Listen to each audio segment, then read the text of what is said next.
Dalam usia di mana janji dianggap sakral, apa yang akan kau lakukan ketika hatimu berbisik untuk membagi janji itu?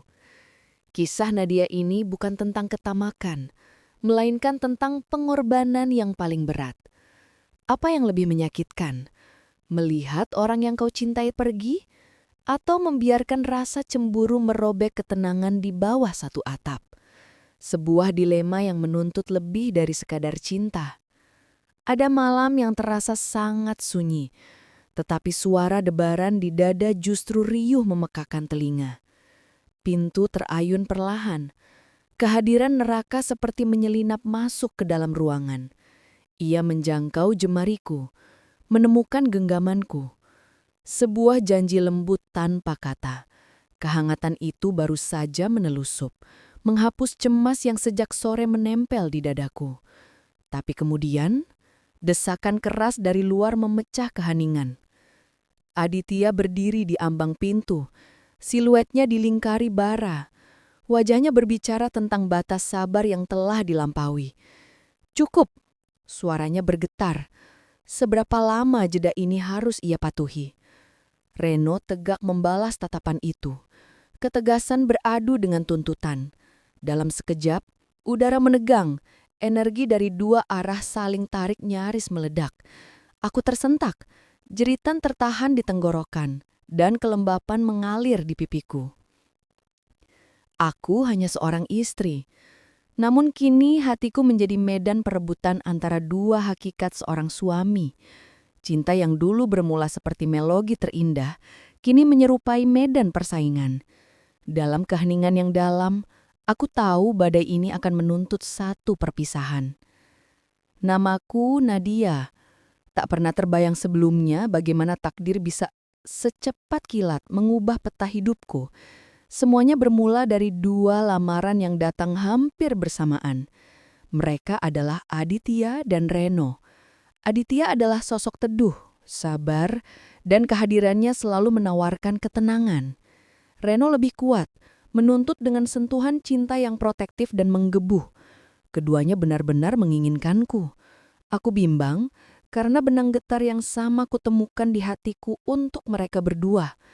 Tapi bagaimana mungkin? Saat itu sebuah kelakar terucap di tengah keramaian. "Kalau begitu, aku terima kalian berdua." Tawa pun meledak, termasuk tawaku sendiri, menganggapnya angin lalu. Siapa sangka kalimat ringan itu justru menjadi pondasi dari sebuah realitas tak terduga. Candaku ditelan serius.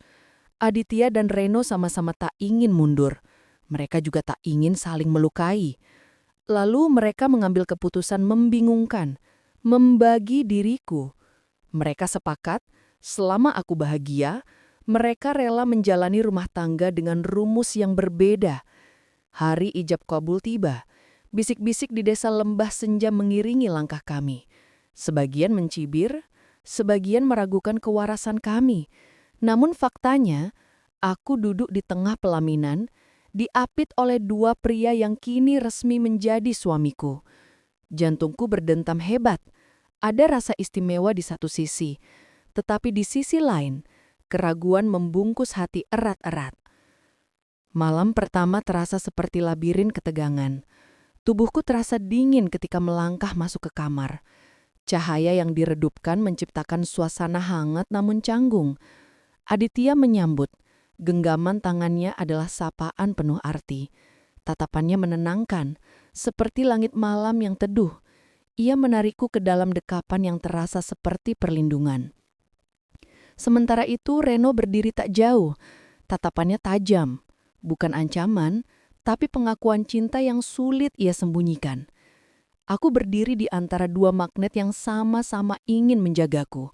Sentuhan, elusan, dan bisikan janji bergantian singgah malam itu.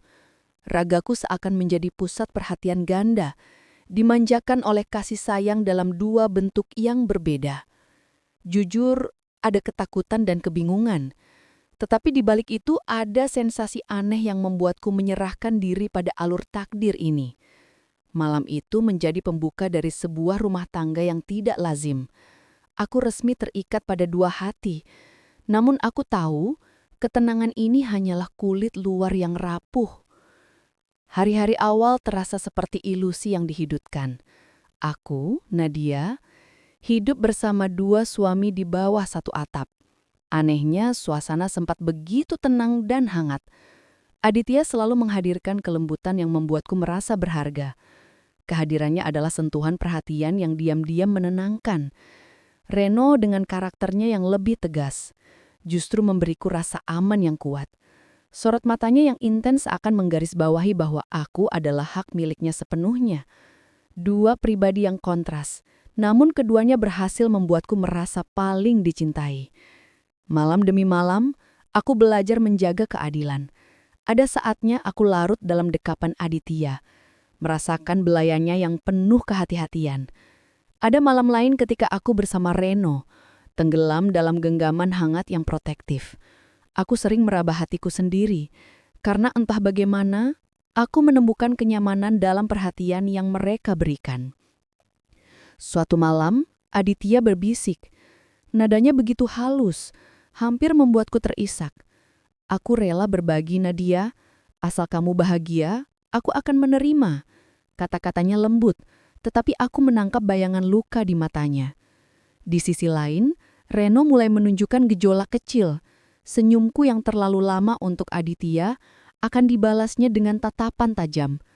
Pernah ia memelukku erat di hadapan Aditya, seakan ingin mempertegas kepemilikannya. Aku mencoba menengahi dengan senyum dan kehangatan, namun jauh di lubuk hati, aku tahu benih cemburu telah ditanam. Awalnya kami masih bisa menutupi semua gejolak itu dengan keintiman. Di balik pintu kamar, tawa, sentuhan dan bisikan mesra masih menjadi milik kami bertiga.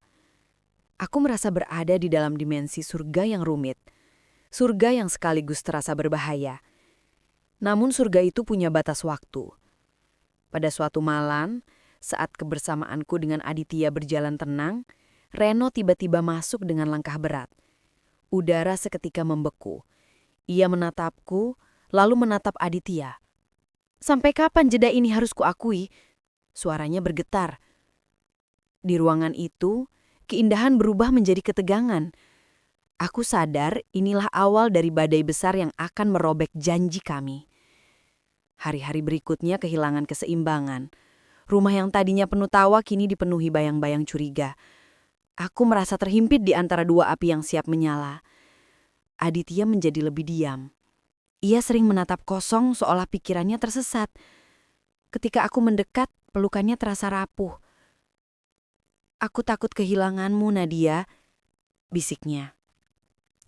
"Bagaimana jika hatimu sepenuhnya memilih Reno?" Kata-kata itu menorehkan pedih di dada, karena aku tahu rasa tersisihnya sungguh nyata. Sementara Reno semakin menuntut perhatian, malam-malam bersamanya terasa bergelora, penuh tekanan, seperti ledakan dari perasaan yang lama tertahan. Setelahnya, ia akan menggenggamku erat dan berbisik, "Aku tak akan biarkan kamu mencintai dia lebih dari aku." Kalimat itu menghunjam, seperti pengingat bahwa batas kesabarannya kian menipis. Pertengkaran kecil mulai sering muncul, awalnya hanya soal sepele, siapa yang lebih banyak mendapat waktu bersamaku. Tapi lambat laun, suara mereka meninggi, membuat dadaku sesak. Aku hanya bisa menangis dalam diam. Anehnya, meski siang penuh pertengkaran, malam tetap mereka isi dengan tuntutan kasih yang sama. Ragaku terasa seperti hadiah yang diperebutkan. Kadang pasrah, kadang merasa terbelenggu oleh ikatan cinta yang justru mencekikku. Puncaknya terjadi pada satu malam. Aku sedang bersama Aditya. Belayannya menelusuri rambutku, matanya memancarkan rindu yang dalam sebelum ia mendekat. Tepat ketika suasana semakin larut, pintu kamar terbuka keras. Reno berdiri di sana, wajahnya memerah oleh emosi. "Cukup!" teriaknya, suaranya syarat getaran. Aku dan Aditya sama-sama terperanjat. Reno melangkah cepat menarik lenganku, sementara Aditya menahan. Dalam sekejap mereka saling berhadapan nyaris menyerang di depanku. Aku menjerit mencoba melerai. Air mataku mengalir tak tertahankan. Malam itu aku merasa tercerai-berai. Cinta yang dulu kuanggap sebagai pelabuhan, kini berubah jadi pemicu pertempuran. Di tengah kekacauan itu, aku menemukan selembar kertas terselip di bawah bantal. Surat dari Aditya. Tulisannya gemetar, tintanya sedikit luntur oleh air mata. Di sana tertulis niatnya membawaku pergi jauh dari Reno tanpa sepengetahuan siapapun. Kalimat terakhirnya bergetar di tanganku. Ayo, ikutlah. Aku tak sanggup lagi berbagi. Aku ingin kamu sepenuhnya milikku. Malam itu aku sadar, badai ini tidak akan mereda. Aku harus memilih meski aku tidak tahu harus kemana hatiku berpihak. Aku lelah. Malam-malam yang seharusnya menjadi tempat bernaung kini berubah jadi neraka. Aditya dan Reno terus berselisih dan aku terjebak di tengah pusaran itu. Jiwaku lelah, ragaku rapuh. Aku merasa seperti benda yang diperebutkan tanpa pernah benar-benar dipahami. Surat dari Aditya mengguncangkanku. Ia menawarkan keutuhan, tapi bagaimana dengan Reno?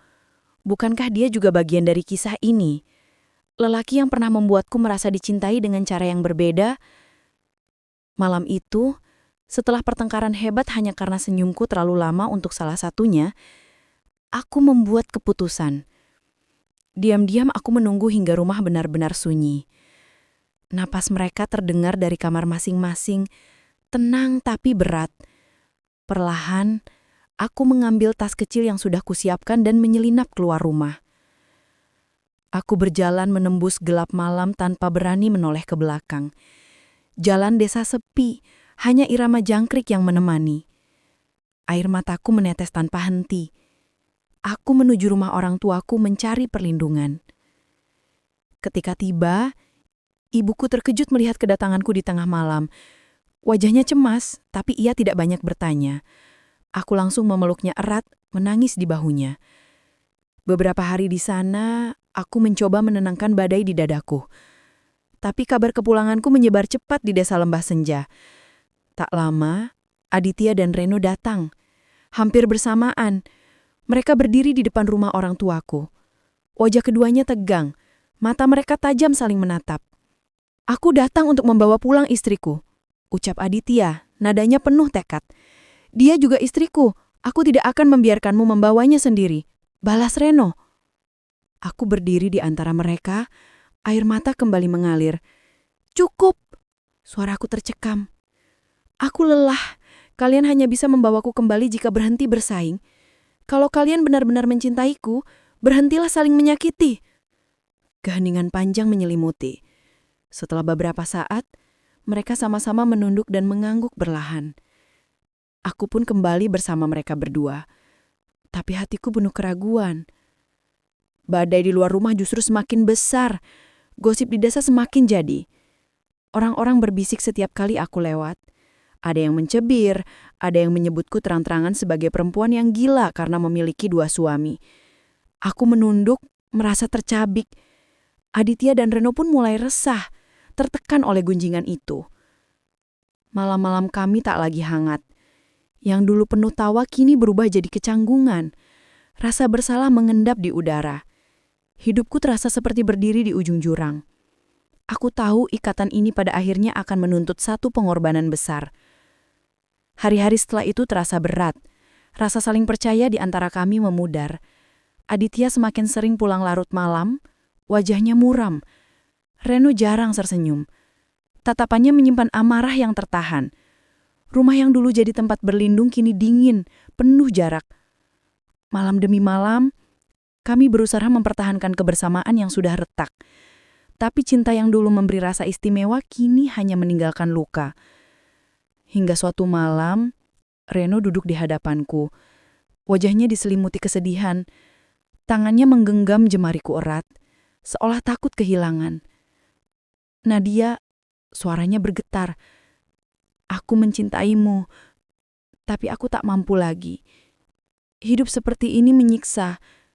Aku tak bisa terus bersaing dengan Aditya. Cemburu ini membunuhku perlahan. Air mataku menetes deras. Aku menatapnya tanpa percaya.